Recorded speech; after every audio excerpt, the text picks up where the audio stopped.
Alors l'idée du phare de l'espoir m'est venue il y a 14 ans, quand un ami est tombé dans une crevasse et s'est retrouvé à la sous-vention paraplégique.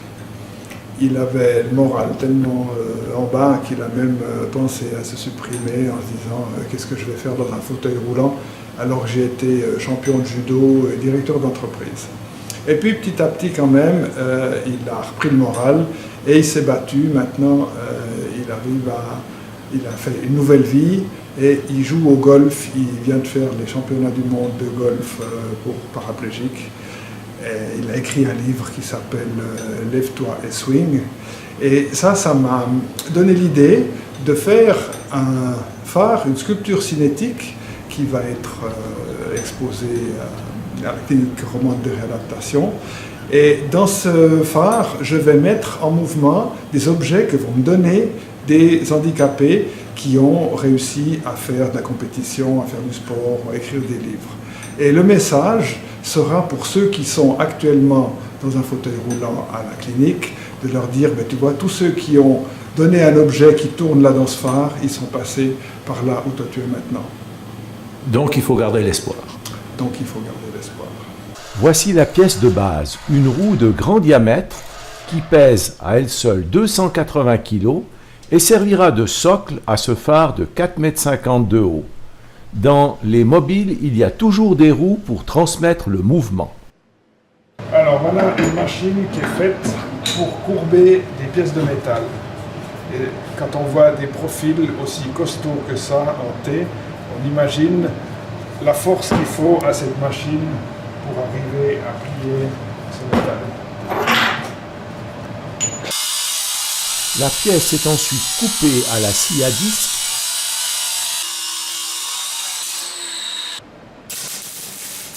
et soudée à la bonne longueur sur son support. Les deux roues sont fixées l'une à l'autre par de solides boulons.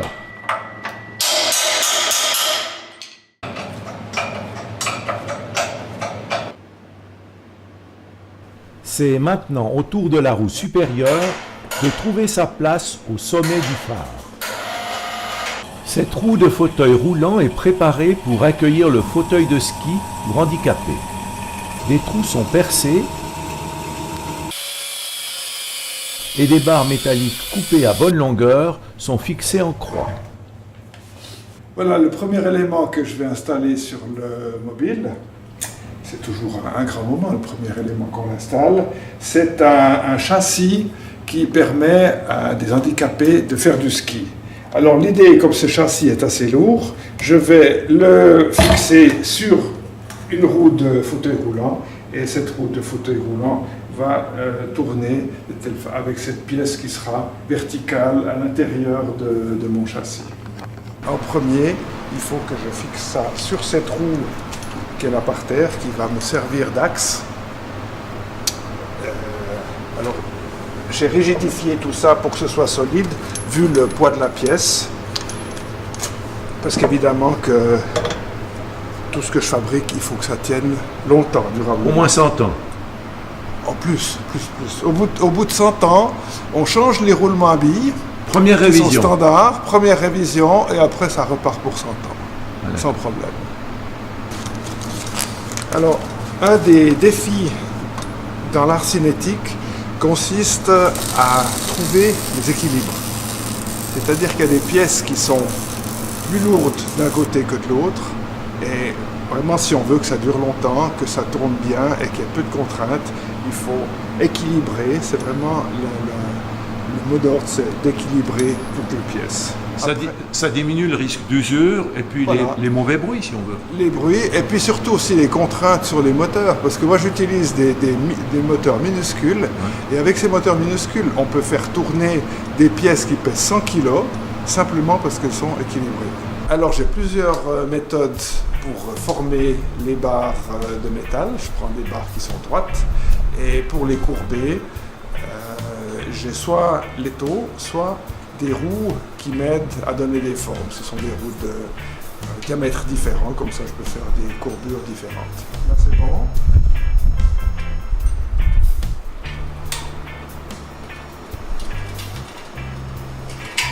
Qu'est-ce que c'est comme métal, ça? Alors ça c'est de l'acier qui est assez tendre pour qu'on puisse le manipuler comme ça. À l'étau, je fais les courbures qui sont d'un rayon très serré. C'est un petit peu plus facile, voilà, il n'y a qu'à tirer comme ça, gentiment. Pour que mes pièces soient démontables et réparables facilement, même dans 300 ans, j'aime bien faire des châssis qui sont démontables. Alors, chaque élément ici pourra être sorti comme on sort une cassette d'un ordinateur, et puis ce sera réparable. On peut le reprendre à l'atelier, le réparer s'il faut, le modifier, parce que c'est vraiment important que, évidemment, ce serait plus facile de tout souder ensemble, et puis après, le jour où il faut faire quelque chose, on va commencer à tronçonner à la meule. Et puis pas d'obsolescence programmée. alors surtout pas. La barre est ensuite coupée à la scie à disque, puis polie, et enfin fixée sur le squelette du phare.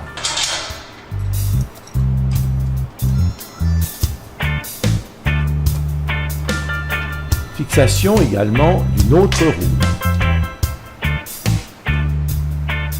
L'axe de la roue qui soutient le fauteuil de ski est soudé au châssis en veillant à ce que la pièce soit parfaitement verticale. Le support est boulonné et le couple fauteuil-roue mis en place.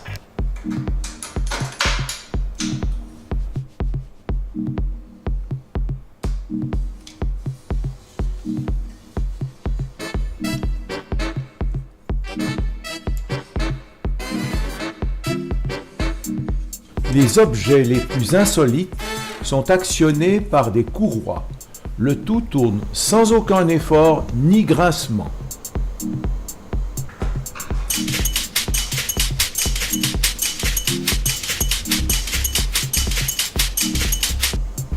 Voilà des clubs de golf que j'ai reçus de Pierre Massard, qui maintenant est devenu handi-golfeur et il fait les championnats du monde. Et ces clubs de golf, je vais les faire tourner. Pour les faire tourner, comme c'est quand même assez long, il faut les fixer sur un support et sur une roue.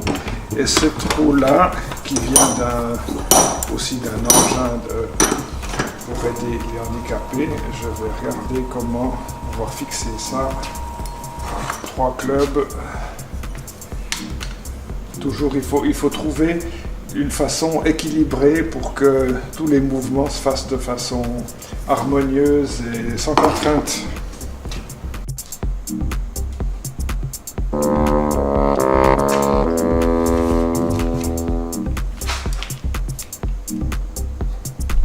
Pour moi, le principal, c'est la sculpture.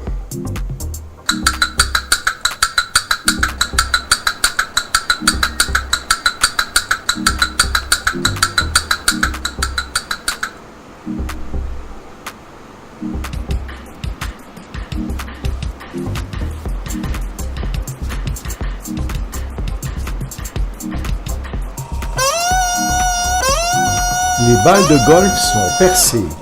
Sur la vis qui sera placée dans le trou, on soude une tige en métal qui sera polie.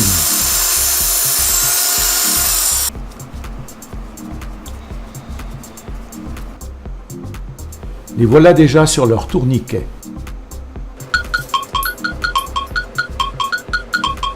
Rien ne vaut un ressort spiralé pour donner du mouvement à un mobile. En voici 2 qui feront l'affaire.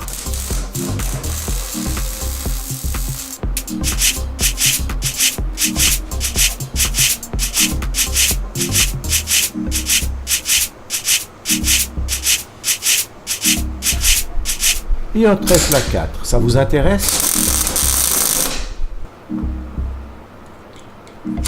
Un peu de chance, ce serait pas mal.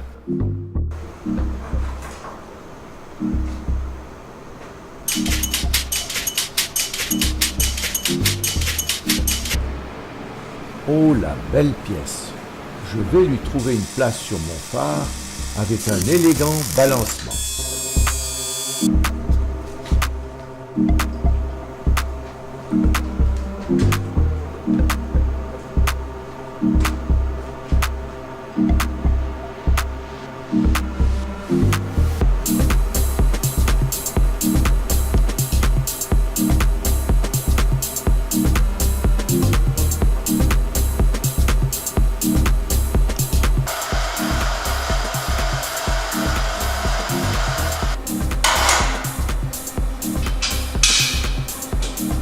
Mise en place de l'élément supérieur et actuation du système.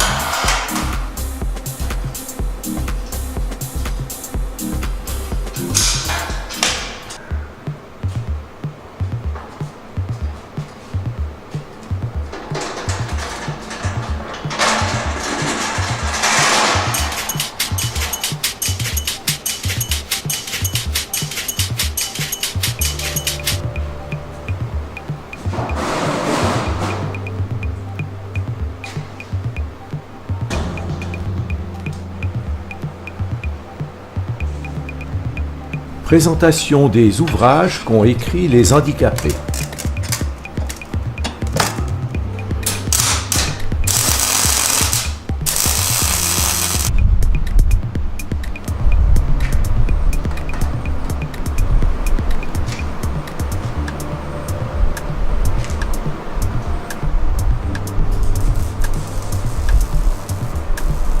Alors maintenant que le moteur est fixé et branché, je peux mettre la courroie. C'est au tour du casque de Jérôme Bagnou de trouver sa place sur le phare. Ce casque qui lui a sauvé la vie.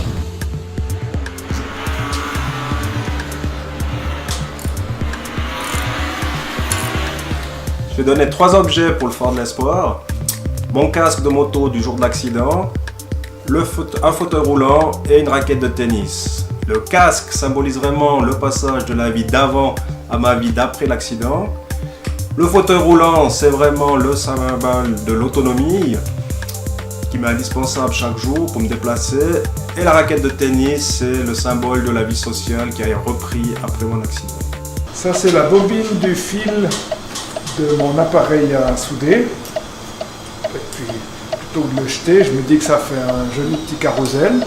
Et sur ce carrousel, je vais fixer des anneaux sur lesquels je pourrai accrocher les plaquettes avec le nom des sponsors et des donateurs du phare de l'Espoir. Sur cette roue de fauteuil roulant, j'ai fixé des crampons qui m'ont été donnés par Nicole Bouquille, qui était la première femme guide de montagne.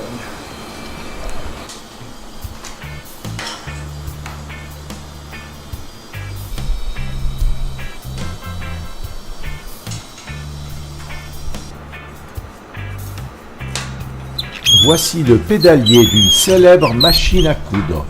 Qui n'en a pas encore vu dans les foyers des années 50-60 ?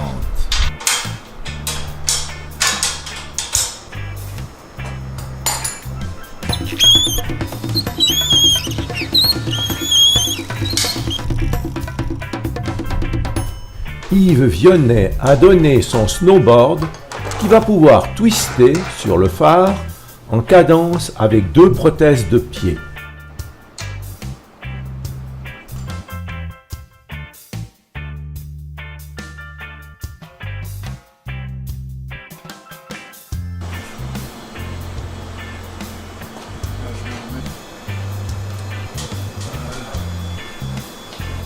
J'ai donné le snowboard avec lequel j'ai eu mon accident, qui m'a rendu tétraplégique, parce que symboliquement, c'est lui qui a transformé ma vie par cet accident et qui a permis de monter mon centre, le Swiss Recovery Center, pour aider d'autres personnes à récupérer.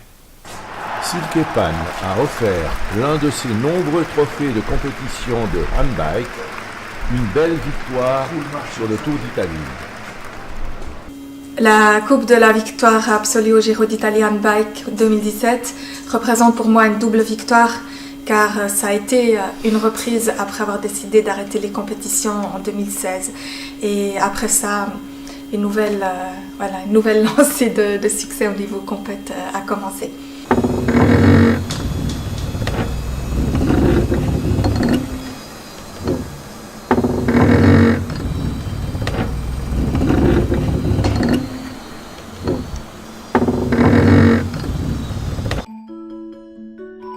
Chaque engrenage est dessiné, scanné, puis introduit dans un logiciel qui va calculer pour faire une suite de courbures définies, un nombre de fois défini sur une plaque de métal, créant des dents arrondies, en pointe ou en carré.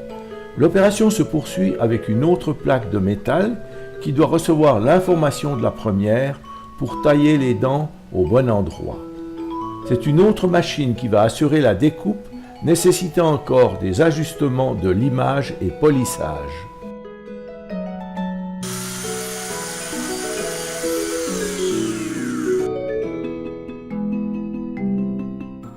La petite roue dentée a la forme stylisée d'un fauteuil d'handicapé.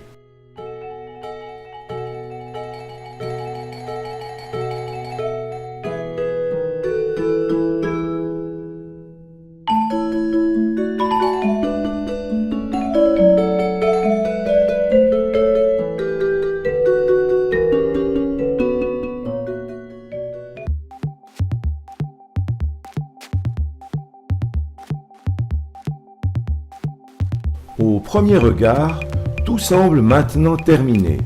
Eh bien, il n'en est rien. L'artiste a un sens aigu de la perfection. N'oublions pas qu'il a trempé dans le milieu de l'horlogerie. Chaque pièce va être démontée encore une fois.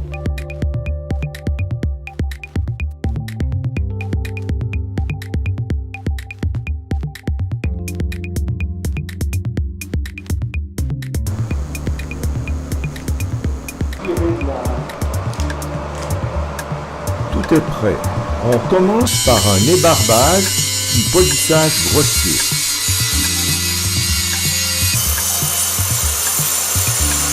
Suit un ponçage minutieux, laissant la surface des objets rugueuse pour un meilleur accrochage de la peinture. Voilà, quand on a une pièce comme celle-ci qui est rouillée et puis avec de la vieille peinture, il y a une bonne solution pour la nettoyer, c'est de la sabler. Alors, dans une sableuse, il y a un jet d'air comprimé à 10 bars qui projette du sable dessus et voilà ce que ça donne. Ça enlève la peinture ici, la rouille ici et maintenant, quand c'est fini, cette pièce sera prête à mettre la couche de fond. Et la couche de fond vient bien agripper là-dessus parce que ça reste légèrement rugueux.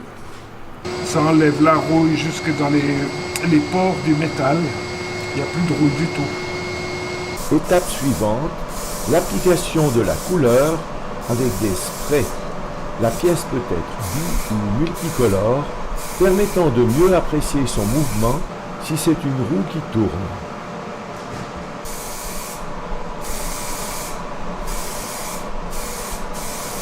Si vous vous rendez à la clinique de réadaptation de la SUVA à Sion, n'oubliez pas de visiter ce mobile à la cafétéria.